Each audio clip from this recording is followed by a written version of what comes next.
Here we go, going live. Hey, Mr. Pond Boss. Holy cow. Tell me what to do. It's already 6:30 on Wednesday. Make all my Lunker Lake dreams come true. Hello everybody, Bob Lusk, the Pond Boss, coming live at you from the northern part of Texas. Jason Nepstad, I see you. Tim Stewart's up there as well. You guys ought to get to know each other. You guys that enjoy each other's company and your knowledge. You two guys are pretty daggone sharp. And look at there, there's Bruce Condello. There's three guys already lining up that I just love you guys. You guys are brilliant brains. I love getting you guys together. I wish we could figure out how to take this thing and make it live where everybody could actually come on and talk. There's Daniel Hendrick, another one. Good gosh, you guys are so cool. Mark Cornwell. Hey, Mark, good to see you, buddy. Mark's in upstate New York. Bruce is over in Nebraska. John Krause checking in from Illinois. Daniel Hendrick, East Texas. Michael Gray from Tennessee. Good gosh. Holy cow. Jason's from over in North Carolina. So, I was thinking about a topic today. Wasn't quite sure what to talk about, but then all of a sudden it kind of hit me. We just had a Siberian front blow right across the entire nation. I think I heard on some newscast that there was something like going to be over 350 new records set. Low records, low highs, low lows, and all that. And I thought what I'd do is talk a little bit about what, John says, you think you're cold? Come on up. No, thanks. Yep. And Chuck Brinkman from Missouri, 75 on Sunday, ice on the pond today. You know what? We actually, in North Texas, had a little skim of ice in shallow waters, which is not normal here at all. We don't even usually have our first cold front or first freeze until about now. And we were in the 20s and low 30s, under freezing for about 12 hours, which I can't complain about that. I'm not going to. It's just not normal. So what I thought I'd do is take a minute, see if I can round up this video so I can see you guys and talk to you some more so I can see all the questions and all that kind of stuff. And you guys know the drill. Tim's already done it. Hashtag Pond Boss Magazine. Click like, share this to your timeline, and you will be eligible for a drawing for a Pond Boss hat and a Pond Boss mug. Somebody say it for me out there. What does this mug do? It knows how to keep hot things hot and cold things cold, and I don't know how it knows, but it does. There's Danny Mac. I see Danny Mac. John Funk's digging nice nuggets from the newest. I love that word, nuggets. Probably about 5 or 6 years into the production and publication of the magazine. One of the original subscribers who still subscribes to this day, Mac Turner. Mac's now got to be close to 80. Anyway, he sent a note one time, Mark McDonald, the founding editor, let me read it, and it was pretty deadgum interesting. He said, I wanted to let my subscription lapse because I'm not really that active right now with our ponds. He said, but I can't do it because every time I get a copy of the magazine, there's at least one nugget that I can use. And I think that's just cool as heck. I'm going to scroll back down here. Reagan Nash in North Louisiana. I saw Mark Primo in here somewhere. Mark's checking in. Aaron Schulte. Best place to buy fathead minnows and shad in East Texas. American Sport Fish Hatchery is a good one. But I'll tell you what I tell folks. Go to the Pond Boss resource guide, pondboss.com. Click on the resource guide, and there's all kinds of excellent suppliers there. There's a number of folks in East Texas. I like American Sport Fish because they come to you. But there's a number of others, so you should vet and do what you need to do to find what it is you need to find. There's Justin Schenck from the Central Coast.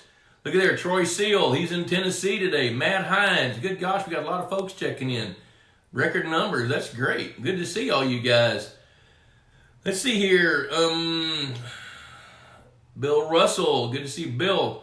Mark Cornwell. 3 degrees last night and 11 now. The pond is locked up solid. Man, that's like, you guys don't usually get your first ice till after Thanksgiving in upstate New York. Mark is a professor. Matter of fact, he contributes to the magazine each issue, The Fish Professor. He lives in Cobleskill, New York, and it's this little cold front has really hammered some ponds and lakes. Of course, the guys up north, they like it because now they get to go ice fishing, but folks in our part of the country, there's different consequences.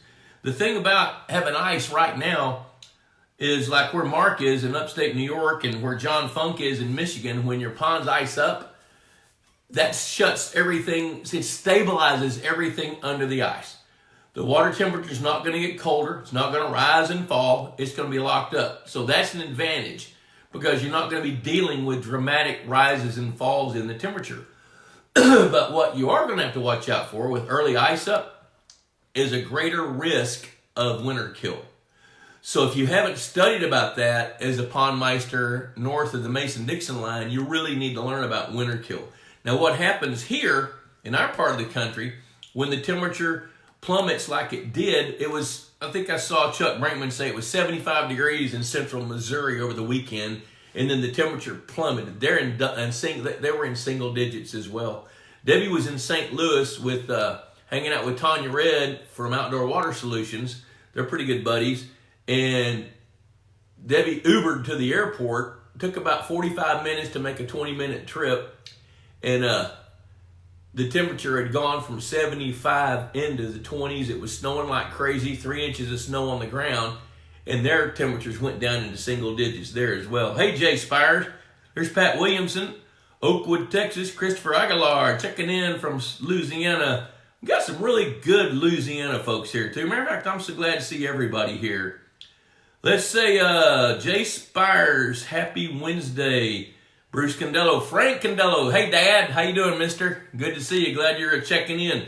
Best fisherman he's ever known. That's outstanding. Let's see here what Danny Mack's got to say. He's got something going on down here. Infrared thermometer said the pond surface is 43 degrees and a 500-pound. Yep, he's got one of those laser thermometers. Looks like a little pistola. That's cool. There's John Wilson checking in. I bet you're pretty cold up there in Ohio, John. Good to see you, buddy. Gary Hempel, Jay Spires just bought 2 books of the Pond Boss site. Can't wait for delivery. Happy Christmas to you. Early Christmas for you. That's great. I'm so glad you did that. We do have a number of books on the Pond Boss website.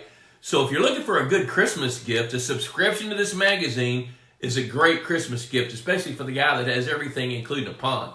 You know, it's $35. Where's the copy?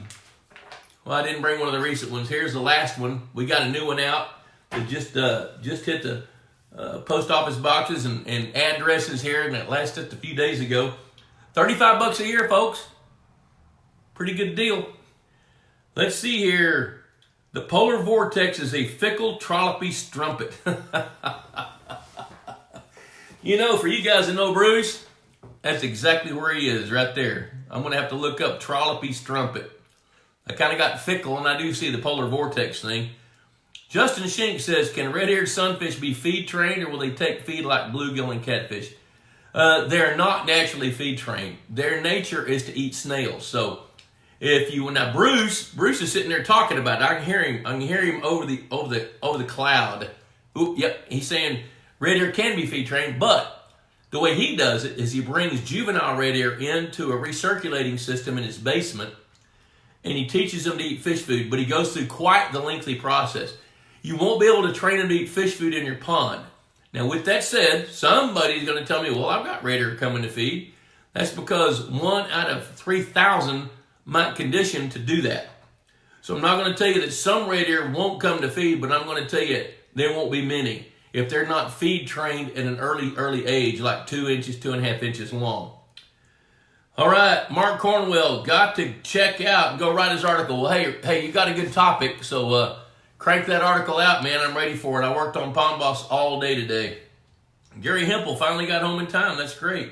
Is there an auto renewal option? You know what? The girls are working on that, and I'm going to have to tell you that I don't know, because I've delegated that to Leanne.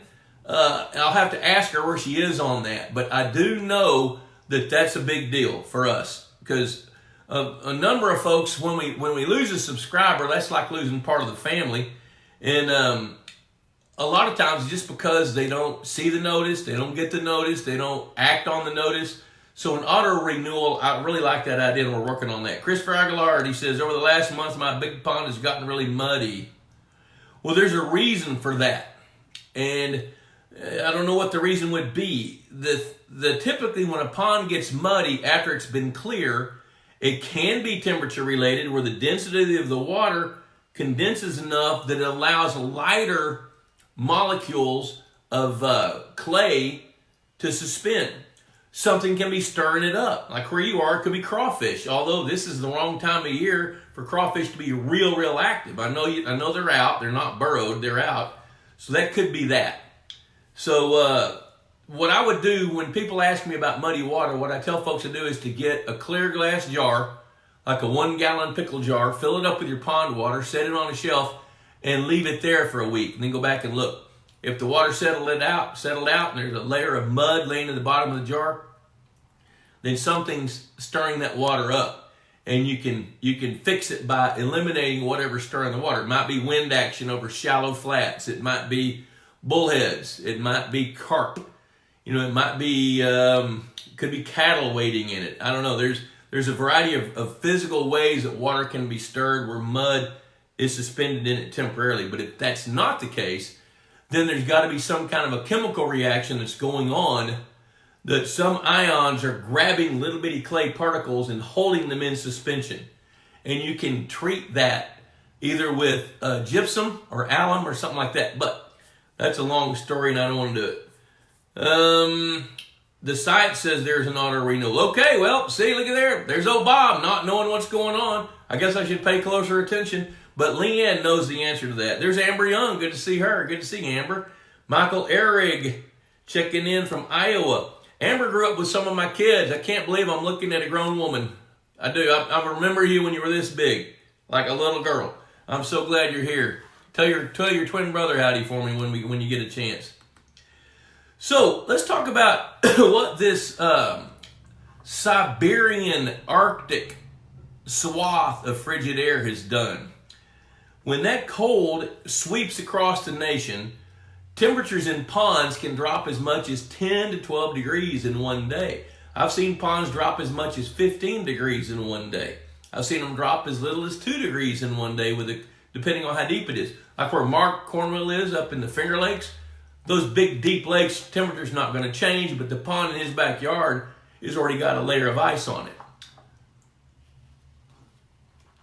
My throat's a little crusty, boys and girls. Reagan Nash says, have y'all discussed underwater dock lights? Yeah, we have. Yes, we have. We've talked about that in the past. But underwater dock lights, the most consistent company that I've worked with is Deep Glow. Now, there's some others out there, and I've had several others, but the one I've been the most pleased with and that I recommend to my clients is Deep Glow. Now, that's for underwater lights. There's some others like the Bojo fish lights you can attach to a dock as long as you plug it in. That comes on at night, turns on a light, spins a little whirligig deal that knocks bugs, that attracts insects, knocks them into the water for turtles and fish to eat. That's kind of a cool thing to have. Gary Hempel, Conroe, Canada, Yeah, I hear that. So anyway, I do want to make a real important point. When you're in the Midwest or the South, hello, Chris Ketchum. Michael Grady, looks like he disappeared and came back. Good to see you. When the temperature goes down rapidly, then stabilizes and then rises again, then it does it again, that's stressful on warm water fish ponds. Now, I don't know what you can do about it, but here's what you can watch out for. When that happens, ponds are most susceptible to, fish are most susceptible to especially a disease called ick, which is a parasite, ICH. Look that up and study it. So especially with catfish, but I've also seen it on largemouth bass.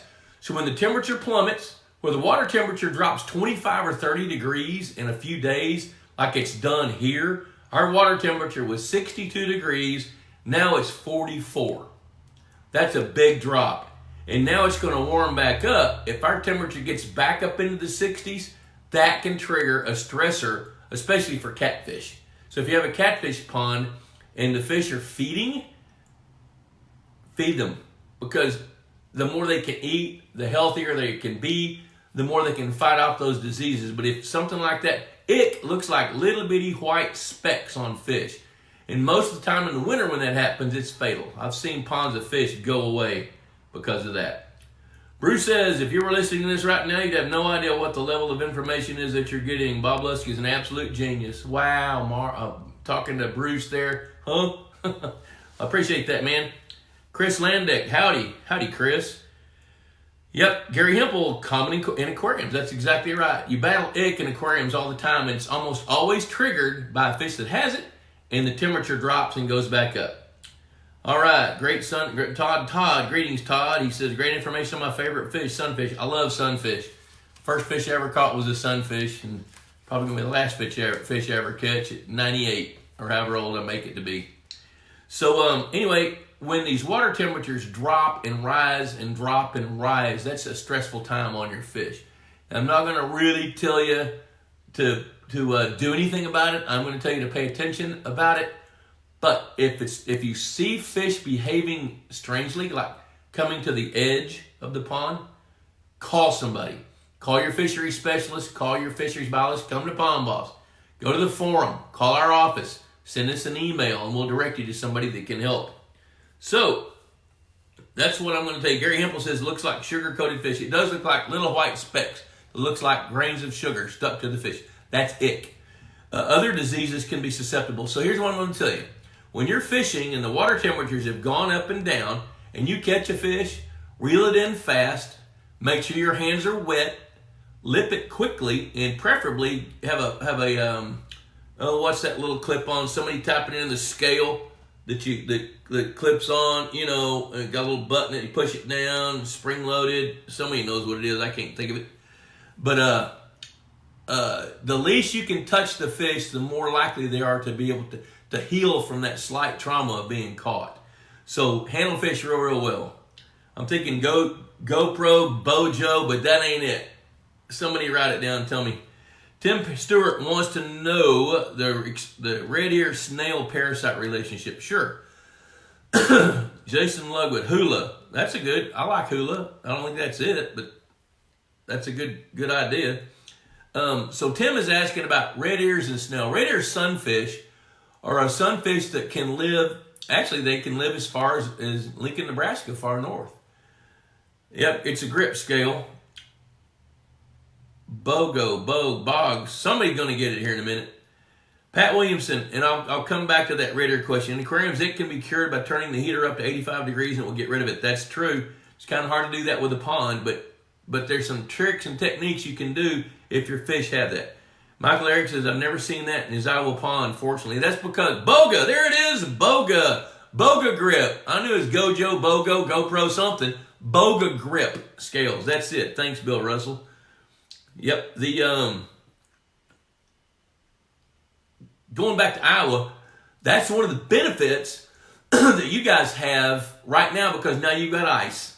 What ice does on top of a pond is it minimizes that risk because now your temperature is going to be static. Because when you get these cold fronts, it's not going to do anything to the pond. It's going to make you colder. It's going to make the air colder. It's going to make the ice get thicker. But what it's not going to do is change the temperature underneath that ice. So here in Texas, parts of Oklahoma, going east and west, when we get a front like this, our temperatures will plummet, but we're not going to get ice. So when the temperature goes back up, if it gets back up in the 60s and 70s and then drops again really fast, that's when we're going to be susceptible to something like to ick. There's Leanne. Hi, Leanne. Good to see you, girl. Hope you're feeling better. So let's see, going back to the red ear snail relationship. Here's the way that works. Snails are the primary host of most parasites that attack your fish, especially grubs. Yellow grubs, black grubs. And what happens is snails host them, and then the larval parasite breaks free, becomes free swimming, attaches to your fish, and then burrows under their skin where they turn into larvae. And then they'll break out of the skin of the fish and the flesh of the fish later in the summer and escape usually. Now, sometimes they don't. But the only way to get rid of a parasite like that is to eliminate a host.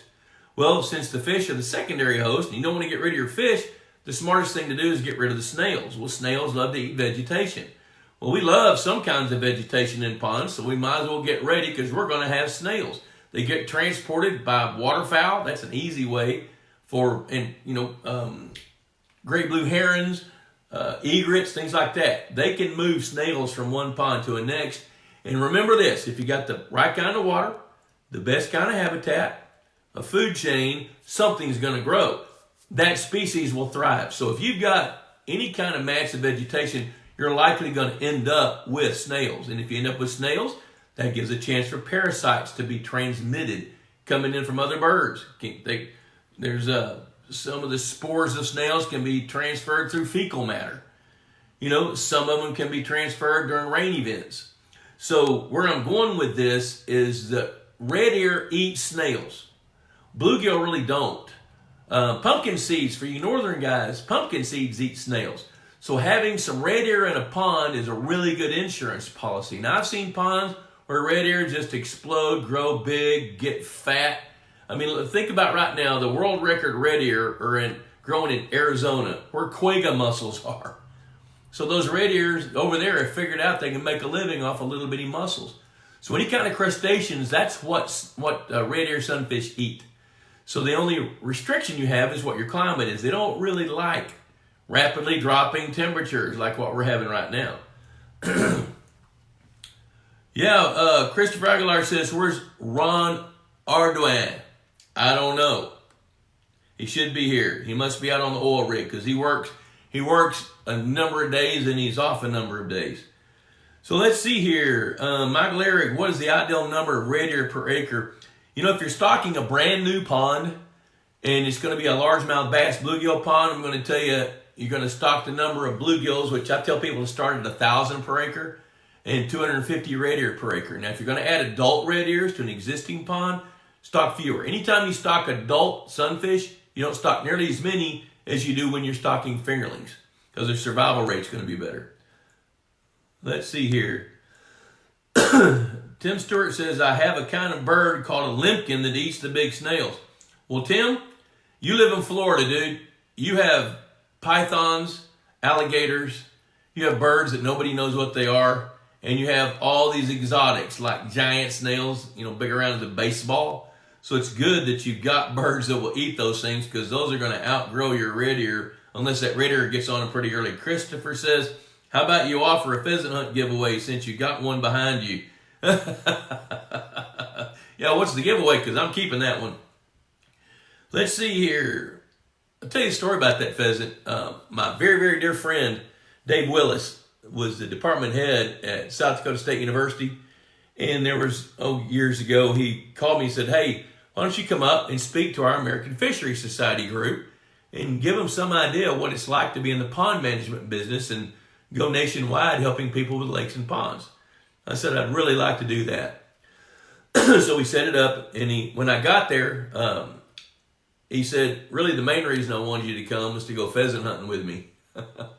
So we went. There's this beautiful place that is about 400 acres, nestled in the middle of thousands of acres of corn.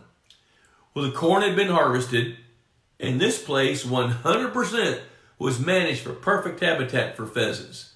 So guess what happened when they cut the corn around this place in South Dakota? The pheasants flocked to this place. And that's why the guy bought it, so he could have pheasant hunting. So we got to go there, and Dave took me on my first pheasant hunt, and that's the bird. Now, we lost Dave about 5 or 6 years ago. I miss him dearly. And that bird back there brings back really great memories. Matt Hines, when stocking an existing pond with more bait fish, should you stock more bass in at the same time or at a different time, or does it matter? Trying to get new bass genetics into the pond. Well, Matt, I'm going to answer it this way. If you're contemplating stocking more bait fish, that's because you need more bait fish. The reason that a pond needs more bait fish is because it's out of balance with its predator-prey relationships. So if you've got a prey base here and your predator base here, let's just say bluegill and bass, it could be smallmouth and pumpkin seeds. Whatever your predator-prey is. As long as the predator fish are not overeating the food chain, it's going to continue to grow. But at some point, your predator fish are going to catch up. And when that happens, they're going to get a little bit ahead. When that happens, the bait fish numbers dwindle. You see fewer size classes. A classic example of a crowded bass lake is when you're catching largemouth bass where certain size ranges, especially 10 to 14 inch fish, are underweight. and you can catch big bluegills, and you can see little bluegills, but you don't see any intermediate sized bluegills. If that's the case, you can do two things. You can actually do three things. Feed those bluegills so they can reproduce more. You can stock the missing size class, but unless you reduce the number of predator fish, you're just going to be trying to money whip something that isn't going to work so well. So it's a combination of culling, improving the food chain. Now, if you want to improve the bass genetics and you've already got a lake that's fairly balanced, it's working well, you need to cull some bass or bluegill, whatever you're not saying what genetics. I'm assuming that you want to do, new bass genetics. Then you need to make room for them so you don't overcompensate for a good food chain. You don't want to stock more bass into lubies and the doors are locked. You want to be able to have the cafeteria open, but the cafeteria's got enough food to go around. So if you're going to add more bait fish, then you should be likely culling bass, stock the bait fish, cultivate the bait fish, and then come in later and improve the genetics. Now, there's a number of ways to do that. I've grown most fond, like if we want to add some Florida genetics in an area where it works well, is if you go in and you go buy 100 Florida bass fingerlings about that big for $1.25 a piece, and let's say 95% of them get eaten, you still have 5 that made it to adulthood. They're going to influence the genetics. So that's a really affordable way to do it, even when you assume a high level of attrition. Let's see here. Let's see what else we got. Gary Hempel says, what about hybrid bluegill eating snails? They really don't. Hybrid bluegill is that you buy at a fish farm is crosses between female green sunfish and male bluegills. Now, some hatcheries sell hybrid crosses between red ear and bluegill and red ear and green sunfish, but I don't come across those very often. So if you're buying fish off a fish truck or a typical fish hatchery, it's a cross between green sunfish female and male bluegills. Now, here's the catch to that. Neither one of those fish eat snails for a living. Now, that doesn't mean that if they get a chance to eat one that they won't. But they don't have, like red ear have these 2 little bony pads in the back of their throat. If you catch a big red ear, take your pinky, stick it down his throat, and when you get down to the back of his throat, you'll feel these 2 little bony pads kind of squeeze down on your finger.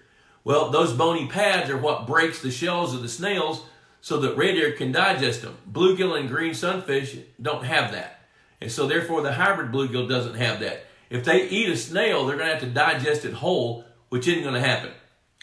So let's see here. So nature kind of compensates by telling them we don't really want snails. I'm not going to tell you they won't eat snails, but what I will tell you is they won't control snails.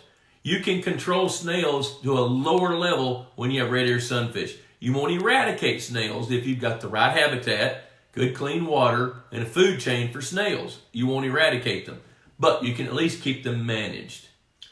Chris Landeck, my 1.25 acre pond is saturated with green sunfish. Last fall, I stocked it with 40 largemouth bass fingerlings. Last spring, I added 6 largemouth, 2 to 3 pounds. Now I'm catching sunfish about every other cast. An occasional fingerling, now 10 to 12 inches. Less often one of the big ones. Do I need to add any bluegill or other bass food? Yes. Yeah, no catfish. Yes, you do. Yes, you do. You need to add more bluegills. Because here's what's going to happen.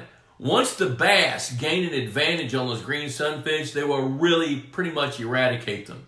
They'll get their numbers way, way down. Now, when you had these green sunfish and you stocked bass fingerlings in there, green sunfish likely ate some of those bass fingerlings. When you added those larger bass, that's helpful. Probably not enough. You probably didn't add enough. You added 6. Yep. Well, now if you let's see, you said you stocked 40 fingerlings last fall. So those fingerlings had to be 6 or 8 inches long. So it's just going to take them a little time to grow up to be big enough that they can start consuming young of the year green sunfish. And once those newly stocked bass, those fingerling bass, are about 11 or 12 inches long, that's when they'll start annihilating those green sunfish. Green sunfish spawn once a year, guys. Bluegill in Brenham, Texas, which I'm going to be close to Brenham, Texas around Thanksgiving. If you want a few bluegill, I might be able to round some up. If you want, so I'm going to be at Washington on the brazos. My son Jonathan has renovated a pond, and I've got a bunch of bluegill that I've grown in one of my ponds. I'm going to take him some. So if you want a few, we can probably work that out. Send me an email at info@pondboss.com. But here, to finish the story, the green sunfish reproduce one time a year, and over a period of 3 years, something like that, your bass can really push their numbers way, way down. At the same time, you need bluegills in there because bluegills, especially larger ones, can reproduce in Brenham 4 to 6 times a year. And they'll start when you got bluebird days in late January, early February in that part of the planet. So when they start to reproduce, just by sheer numbers, bluegill will overwhelm the green sunfish. It just takes a little time. And it's all contingent on how big those bass get and how many green sunfish they can wipe out. Because little green sunfish will eat little bluegills. You know, so the bass will knock down the numbers of green sunfish. The bluegills can spawn over and over, almost like a rolling spawn through the entire spring, most of summer, and into the fall months, and replenish your food supply. So, Bruce Condello says the Bob Lusk mantra is don't money whip things. Yeah, I'll have to tell you that story one of these days because there's things you can money whip and things you can't. Christopher says, Chris, I had the same problem, but the bluegill established themselves. I don't have the green sunfish issue anymore. That's exactly right. What he's saying, that's exactly what's going to happen. There's Chris Blood. Hey, time for a commercial. I'm so glad to see Chris Blood checking in. Texas Hunter helped sponsor this show. I love it. When we had the Bob Lusk Institute of Higher Pondology, they sent a feeder. The guys worked together, put it together. You know, Texas Hunter's got the very, very best feeders on the market. Their customer service cannot be topped. I can't tell you how many times I'll call Chris or send an email to him or one of the guys at Texas Hunter, and they respond immediately. Had a client up in near Kansas City that had a little issue with a pond with a feeder clogging up, and he needed a timer and another one. Shoot, the timer was in the mail that day. He got it the next day. You know, so I love their products, and they're perfect for throwing out Purina fish food. And Purina Mills, they're friends of mine. I don't work for them, but I endorse them. And I endorse them because they have done the work to figure out what kinds of feeds will help your fish grow the biggest and the fastest. I love their Aquamax lineup. I don't think it can be beat. Aquamax 500, 600, and for most ponds, MVP. Great fish foods. Now, fish aren't feeding much right now since Siberia. I've never been to Siberia, but every once in a while Siberia comes to us. Well, it came. And fish aren't feeding very well right now anywhere in the nation. Maybe now where Aguilard is, but I don't know those guys. Let's see here. Clayton Davis checking in. Tyler Cole, good to see you. Chris Chavetta, good to talk to you on the phone a while ago. I'll be seeing you here in December. Let's see here. Matt Hines says, I started harvesting bass that were lower than 85 relative weight. Good call. Good call. Let's talk about that. I'm trying to keep my throat from getting too crusty. For those of you guys that haven't studied relative weight, all that is how does your fish compare to standard? Over 30 years, Dr. Richard Anderson, who's now in his 90s, I'm going to need to give him a call in a few days and just catch up with him, in Missouri, with his graduate and undergraduate students, weighed and measured over 300,000 bass and created what we use to this day as the standard weight relationship of largemouth bass. For example, a 10-inch bass should weigh 10 ounces. A 12-inch bass should weigh 12 ounces. 14-inch bass should weigh 1 pound 7 ounces. 16-inch bass, 2 1/4. 18-inch bass, 3 1/4. If your bass weigh more than that, their relative weight is high. That relative weight, that standard is 100. So when fish are losing weight, their relative weight number drops. When that number drops below 90, depending on the time of year, it's really hard for that fish to make up that difference. So when Matt Hines is saying that he's harvesting bass that are lower than 85 relative weight, that's a smart thing to do, because when your bass are at 85 relative weight, they're either males that have spent themselves, can't, without much potential to grow very large, or they're underperforming females in an underperforming food chain. Listen to that. Underperforming females in an underperforming food chain. If their relative weight drops to 85, especially this time of year when the food chain should be at its peak, cull those bass. If it's 90 or better, consider culling, but make that choice by looking at how plump that fish looks. That's a good call. Michael Eric says, Iowa hatcheries, you're lucky to find red ear to stock larger than 5 inches. I'm going to tell you that's pretty much standard fare for every hatchery. If a red ear makes it to 5 inches in a hatchery, that's a specialized hatchery. Most hatcheries want to raise fish for the shortest period of time they can, get them out, find them a home, and then grow the next crop. That's how they're the most profitable. That's the way fish hatcheries work.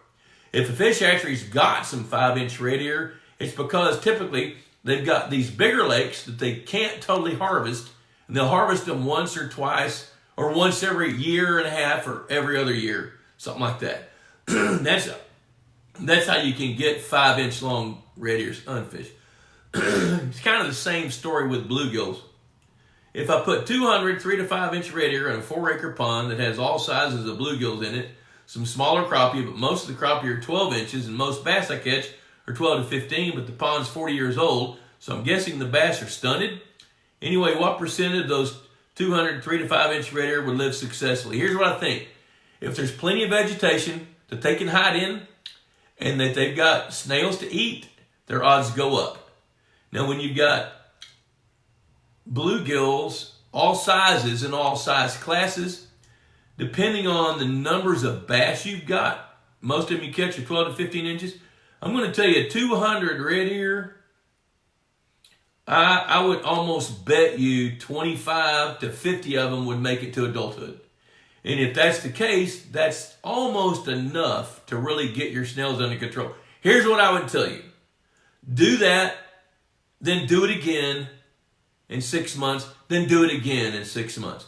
That way you've artificially added different size classes and created the odds of establishing a population. And that's what you really want. So let's see here. Chris Blood, hi Bob, great to support you. Thanks for the great knowledge you share. Hey, I'm glad to do it, man. It's really fun for me. You know, I've had somebody say to me a couple of weeks ago, why don't you get on there and you spill all your secrets and you tell people all this information? Well, they think it's proprietary. I don't know. Maybe it is. Maybe I've invented some stuff. Maybe I found out some stuff. I don't know. But here's what I know. There's somewhere between 4.5 and 6.5 million private lakes and ponds in the United States. In my best years, my small company where I had 2 full-time biologists and some office help, if we could take good care of 250 ponds in a year, we did pretty good. So there's a lot of room out there, and the more you guys know, the more you can share it, the less steep your learning curve is going to be. It won't cost you as much money, and all I want you to do is buy a subscription. Pond Boss Magazine, $35 a year, man. That sound like Ron Popeil? But no, I really do want to share this stuff because it's a passion of mine, and I want more people to know more about it. But I do want you to subscribe. No pressure, just do it. $35 a year. Buy yourself a Christmas gift. Get somebody to buy it for you. And if you can't read, get somebody to read it to you because it's really good. Lots of good nuggets in there. Let's see here. Christopher says it's cold and his fish are not eating either. That makes good sense. Gary Hempel, tell my local feed store to stock it. You can tell your local feed store to stock it.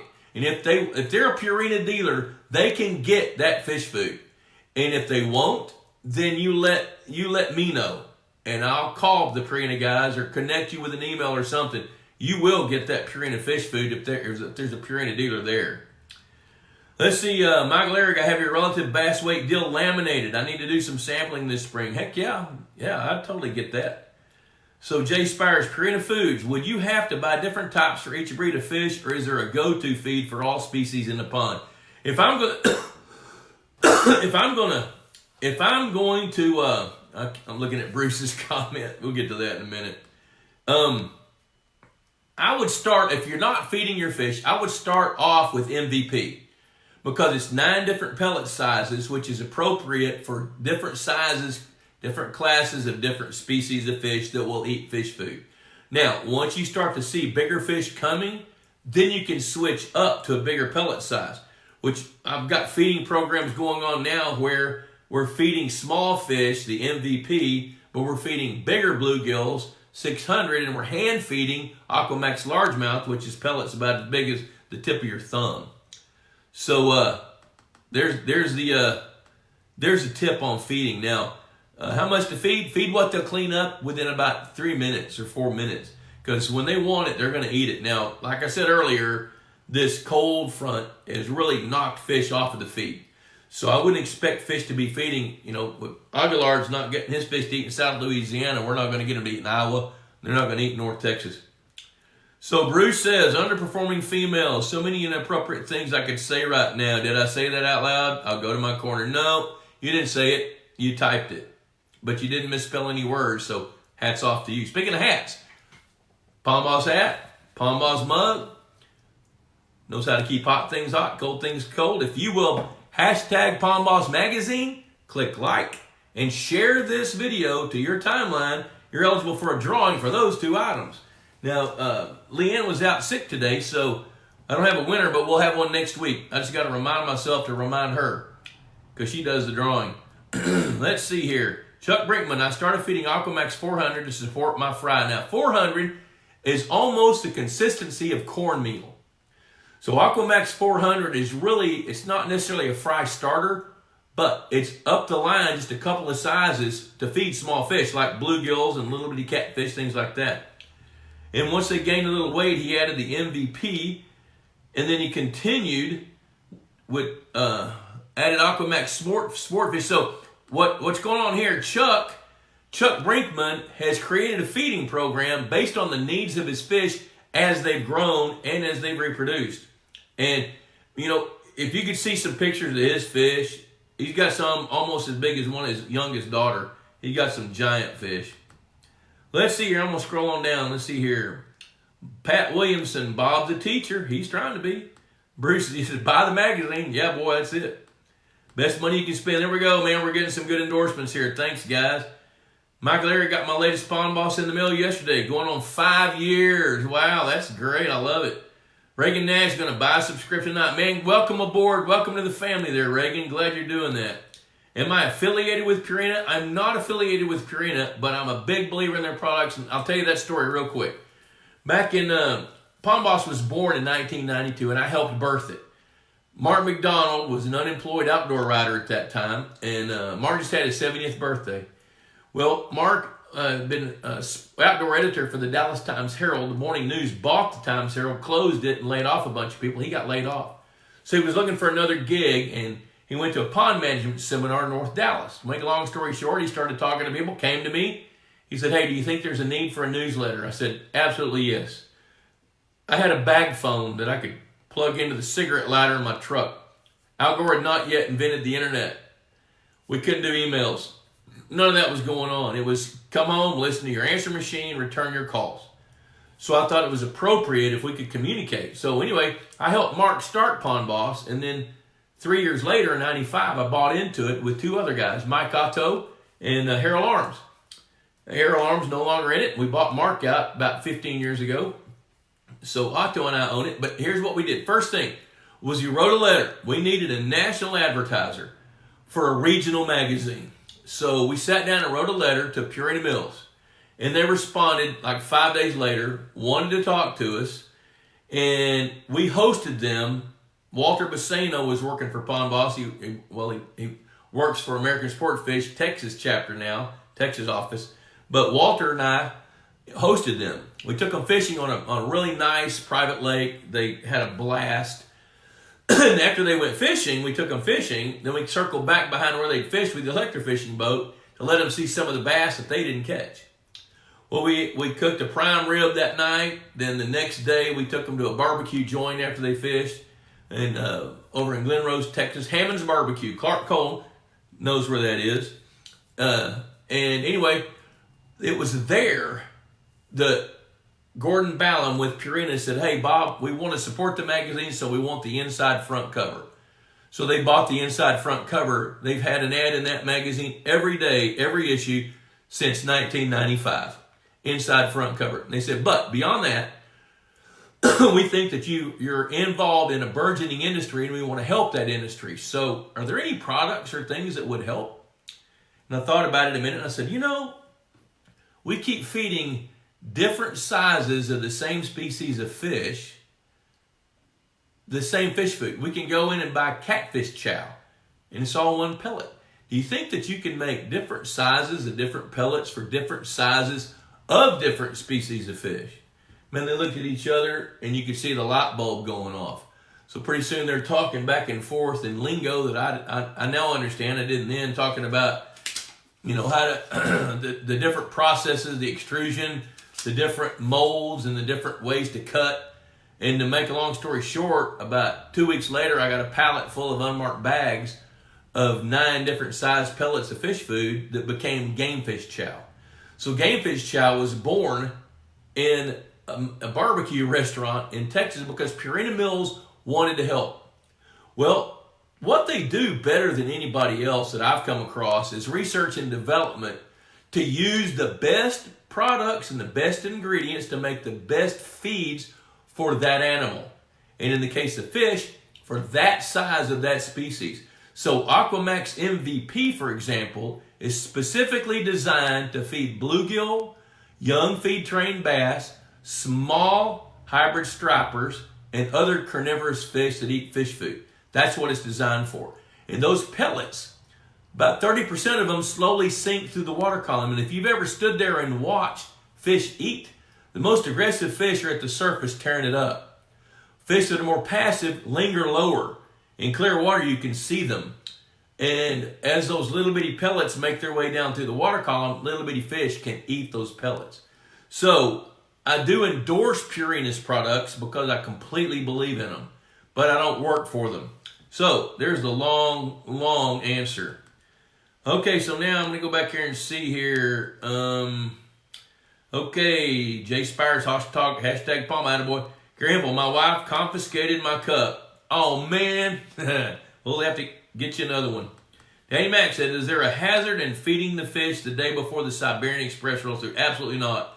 Because here's what happens with fish. Before a front blows through, they can sense the barometer changing. They can sense the pressure dropping. That triggers an inherited trait to feed. So they go on as the best feeding frenzy they can get because instinctively they understand, they know, their bodies tell them that they need to eat because things are fixing to change and they're going to change fast. And then when that front blows through, they're bound by nutrition, they're in better shape, and they can hunker down. And that's what happens when the front blows through. They shut off. They don't eat. You can't hardly make them bite a hook. They won't come to fish food until that pressure levels back off and stabilizes higher than that low when that front passes through. Let's see here. Pond Boss Magazine providing tasty nuggets. Mark Dyer's got the statement of the day right there, right behind Bruce in all his statements. Pond is frozen over in Lincoln. Well, I bet you if you're Scott, if yours is frozen, I bet you Bruce has got a little ice on his. All right, Gary Hemphill liked the Al Gore comment. Yep, it's the truth, right? Oh, there we go. Troy Seal, too, rejected by his own state. I bet he doesn't fish. I'm glad he doesn't. I wish he did. I don't even care. I don't do politics very well. Zach Bollinger, sorry. Hello from a frozen Pennsylvania. Boy, I bet you are cold. You probably got several layers on. Tyler Cole, Clark's son. He knows Hammond's Barbecue. Charlie Higgins, Larry Higgins. Oh, good. I'm glad you tagged them. Let them know that I talked about them. Because they have hey, you know what, Tyler? They have no idea that momentous event happened in their restaurant. I've thought about stopping in there and telling them, but if you know them, let them know. Because that was the birthplace of one of the most popular fish foods, probably for 15 years, until Purina started working on their Aquamax lineup. Game fish chow is a grain-based fish food that's better designed for supplementally feeding fish, where Aquamax pond fish, sport fishes, that fish food is designed for, it's fish meal based, so it's a higher protein, a better protein. It's designed to feed sport fish. So now in our marketplace today, we've got different feeds for different fish for different purposes. So you can have a feeding program. Really? Okay, well, Tyler, let him know, man. Let him know that happened. I bet he'd get a kick out of that. That's cool. There's David Wright. See, David, I know you went pheasant hunting. My wife hung out with John Red's wife while you guys were up there hunting. That's pretty cool. John Pascal, Woodvale Fishing Club is rocking thanks to Pond Boss, Chad Fikes, and Walter Bassano. You guys are the best. Thank you for the kind words. Holy cow, it's already 7:20. What else can we talk about? Throw something at me. I'm going to lubricate my throat while you're typing.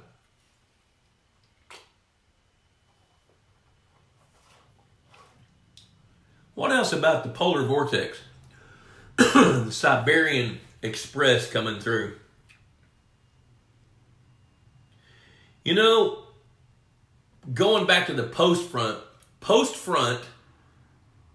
give it 3 or 4 days after the front when the temperature stabilizes and rises a little bit, you will see more feeding activity, even if that temperature is not the prime temperature, the prime operating habitat temperature for your fish.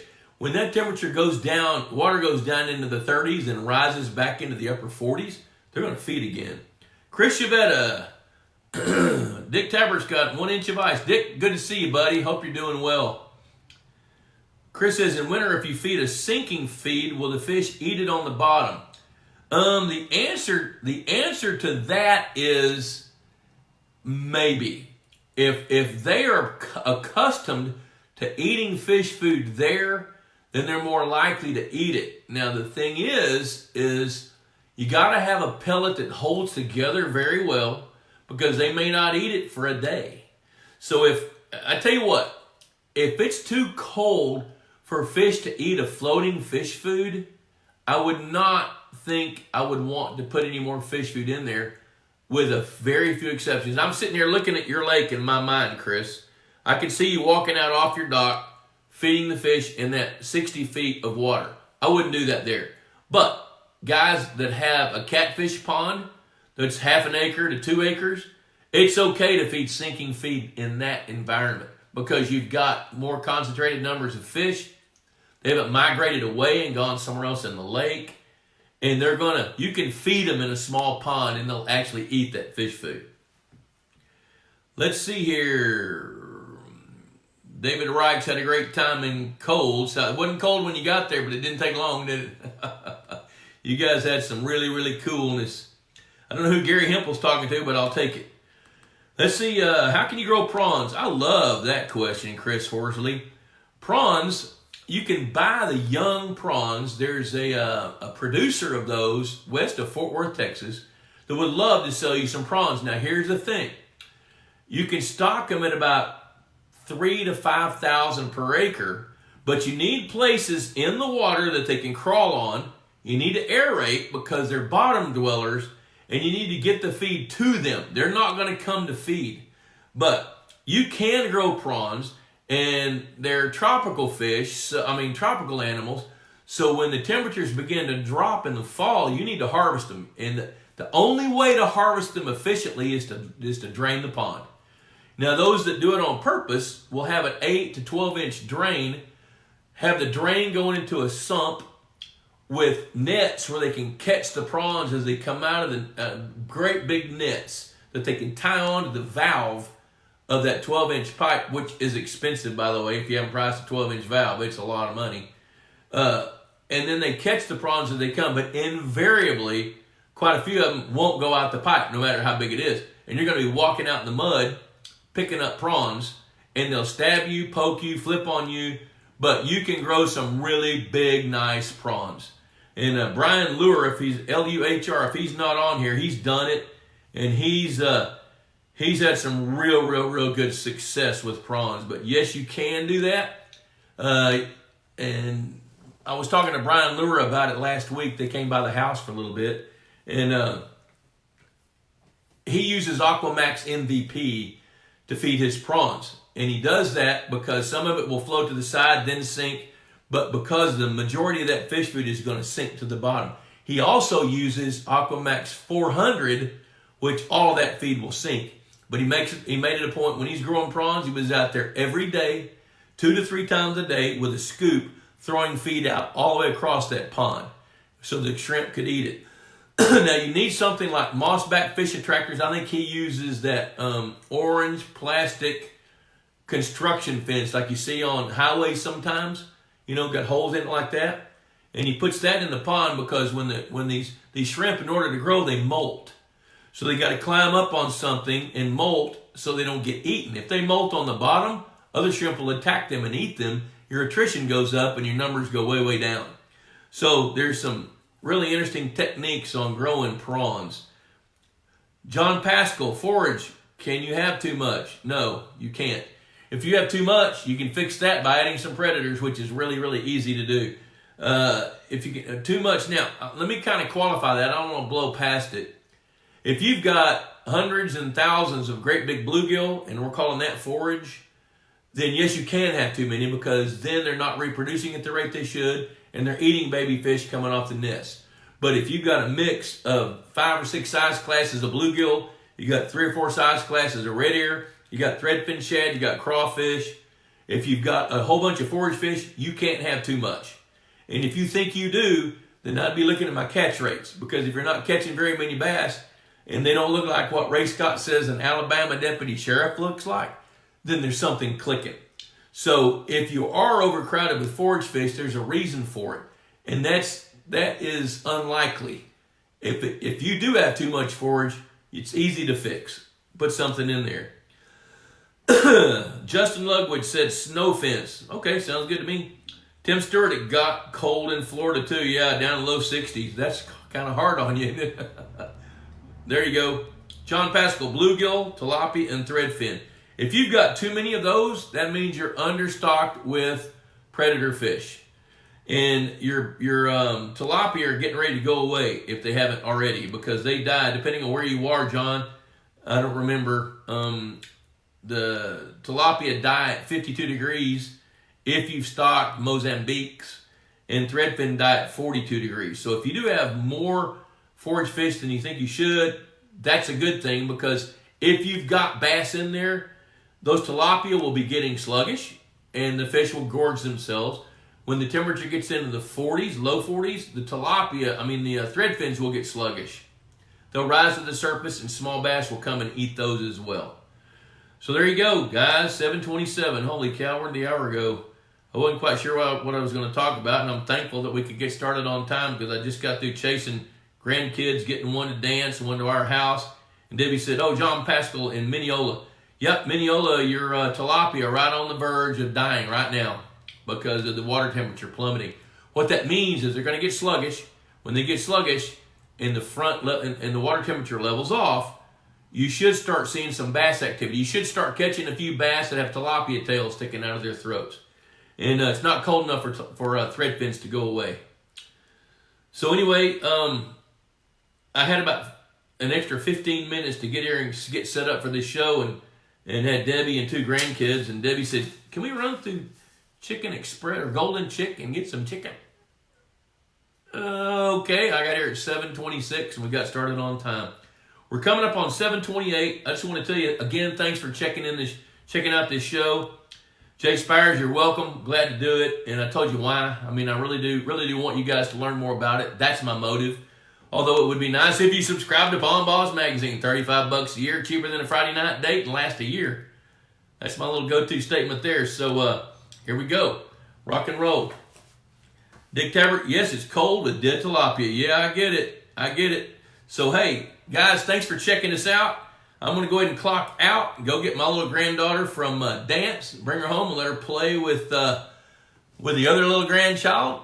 Get her homework done, and I will see you guys next Wednesday. Thanks for joining in, and subscribe to Pond Boss. Go to pondboss.com if you want to email me. Send an email to info@pondboss.com. I'll respond back to you as soon as I can.